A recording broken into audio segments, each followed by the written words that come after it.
Reis lõunamaale oligi tegelikult lõppenud.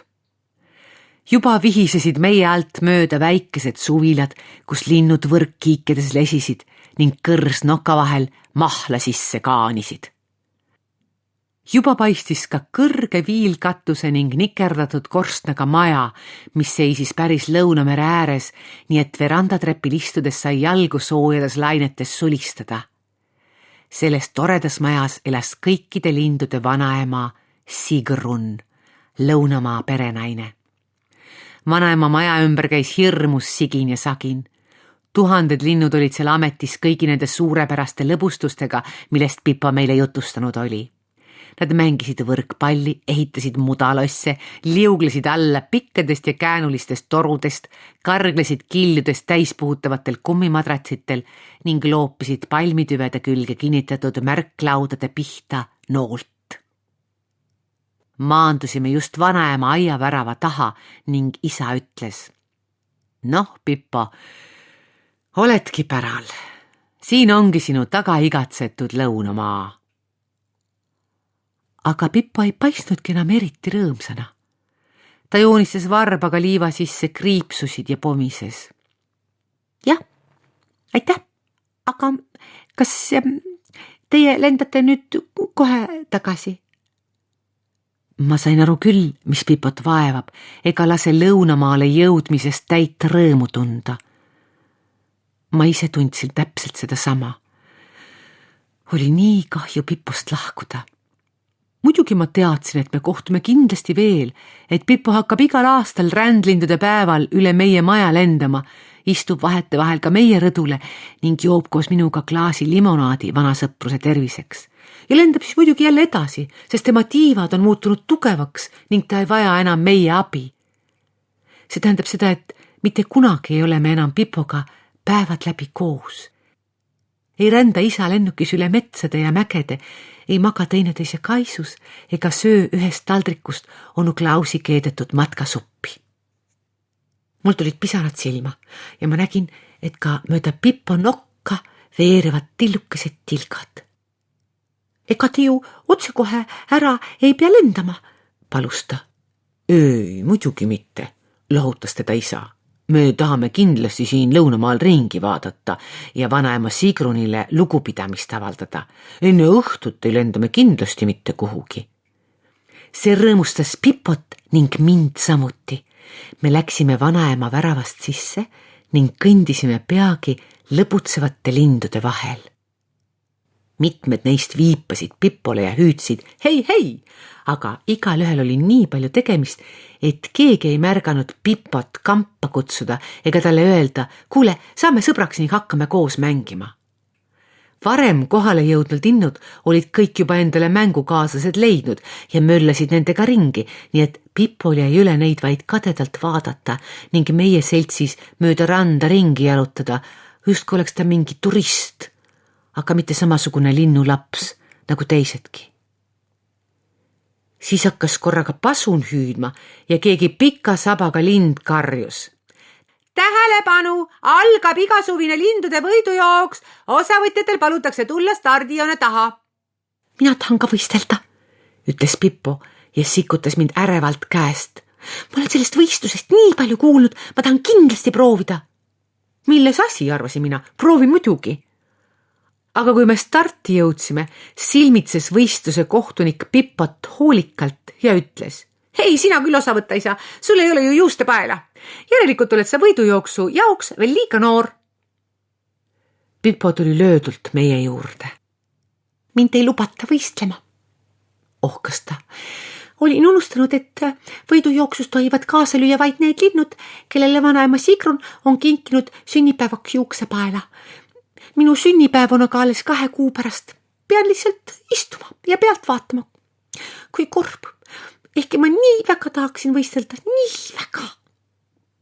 "Aga võistle siis," ütlesin mina, tõmbasin peast oma juuksepaela ning kinnitasin selle Pipo peenikestesse turritavatesse kuklasulgedesse. Pipo ainult neelatas, andis mulle mõlemale põsele musi ja kihutas tulistelu teiste võistlejate sekka, kes olid juba stardijoonele rivistunud ja ootasid pauku. Põmm! Kõik linnud söissid paigalt. Pippo sai suurepärase stardi ning lippas kohe algusest peale üsna ees. See polnud mitte niisama jooks, vaid niisugune mitmevõistlus, kus lisaks jooksmisele tuli ronida üle takistuste, pugeda läbi torudest, karata üle veega täidetud kraavidest ning veeretada enda alla järskudest nõlvakutest. Pippo poleks ehk tavalises jooksuvõistluses nii edukas olnud, sest mitmetel lindudel olid hoopis pikemad jalad, aga ta oli hirmus osav ning tuli suurepäraselt toime just igasuguste takistuste ületamisega. Torudest, kuhu paksemad linnud peaaegu kinni jäid, tormas Pippo lihtsalt läbi ja mööda mäekülge alla kukerpallitades sai ta sisse nii suure hoo, et jättis suurem osa võistlejatest kaugele selja taha. Siiski oli olemas keegi, kes Pippoga sammu pidas. See oli üks umbes Pippo suurune linnuke, otsusekindla näoga ning väikese nöbinokkaga. Ta ei jäänud Pippost meetritki maha, kukerpallitas sama osavalt ning kargas üle tõkete nagu kits. Nad olid teistest võistlejatest juba päris pikalt ees ja võis päris kindlalt arvata, et võitja otsustatakse just nende vahelises heitluses. Aga siis tuli võistlejatel hüpata üle eriti kõrge tara ja selleks otstarbeks olid jooksuraja äärde asetatud painduvad teibad. Nöbinokaga linnuke oli Pippost pisut ette jõudnud, ta haaras teiba, jooksis ja hüppas. Järgmisel hetkel lendas üle aia ning kukkus võrkkiigesse, mille üks ämblik oli otse jooksuraja kõrvale pununud, et seal rahumeeli lesida ning päikese käes vatsa praadides raamatuid lugeda. Kui linnuke talle otsa prantsatas, hakkas võrkkiik keerlema ja mässis mõne sekundiga nii linnu kui ka ämbliku ühtlaseks vorstiks. Pippo hüppas samuti üle tara, heitis teiba kõrvale ning tahtis nüüd juba kindla võitjana edasi tormata. Kuid siis märkas ta korraga võrkkiiget ja selle sees rabelevaid vange. Ta peatus ning kasus kiike lahti harutama. On selge, et samal ajal jõudsid teised võistlejad talle järele ning läksid mööda. Pippo aga ei pööranud sellele mingit tähelepanu. Ta päästis nöbinokkalise linnukese võrkkiigest ja küsis. Ikka sa haiget ei saanud? Ei, vastas linnuke. Aitäh sulle. Minu pärast kaotasid sa nüüd esikoha, kahju küll.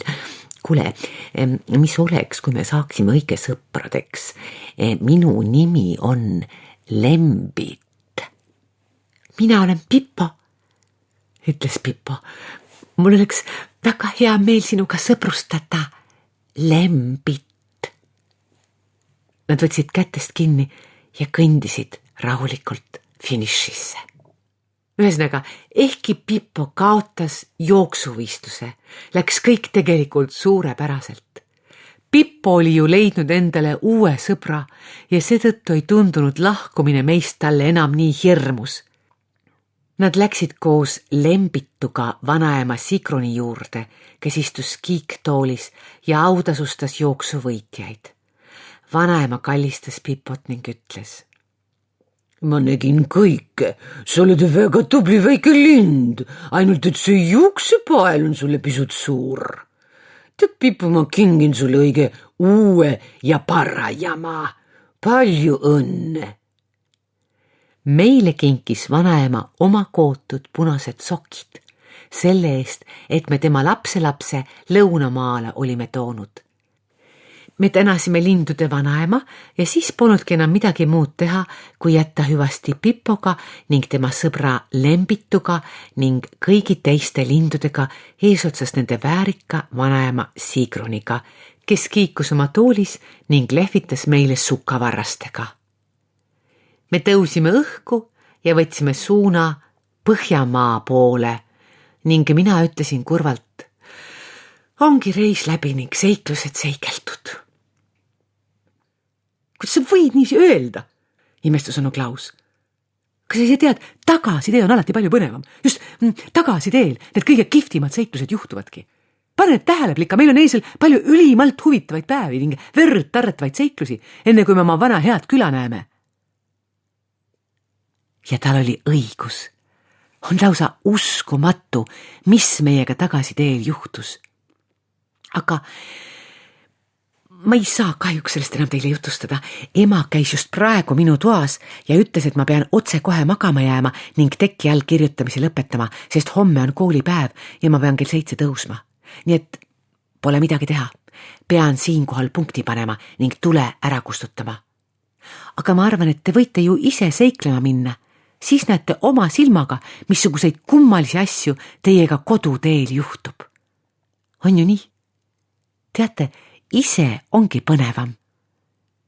Seniks aga head ööd. Teie Lotte.